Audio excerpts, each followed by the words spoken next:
Ang mga nagkalat na mall raw ang dahilan ng tila palalang traffic na nararanasan ngayon sa EDSA. Kaya naman mungkahi ho ng isang urban planner magdagdag ng mga bagong overpass at flyover. Balitang hatid ni JP Soriano.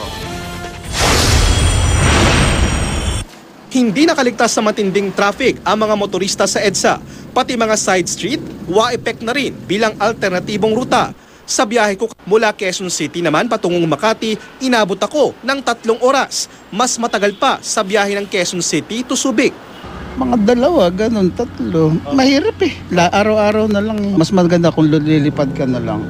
Sobrang traffic eh. Kasi biyahe ka ng galing kami ng Makati, pupuntang Timog, mangabot ng mga 1 hour eh. At wag nang magtaka dahil base sa pagsasaliksik ng GMA News Research, 5 sa mga pangunahing kalsada sa Metro Manila ang pinalilibutan nang aabot sa 50 shopping destinations. Mahigit 30 ang nasa EDSA o sa mga kalapit na kalsada.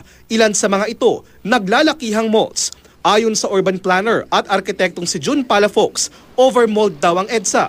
So noon, transportation corridor talaga. Nangyari, naging shopping destination. So mali talaga. Mungkahi ni Architect Palafox, maglagay ng 12 vehicular bridges at 35 pedestrian bridges sa Pasig River.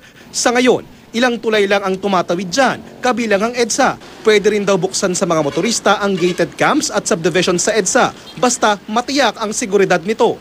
Dapat din daw pagdugtungin ang mga mall na magkakalapit naman. Halimbawa lang yung Robinson's Galleria, yung SM Mega Mall at saka yung EDSA Shangri-La, sana lagyan na lang interconnected elevated walkways.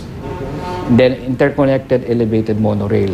JP Soriano, GMA News.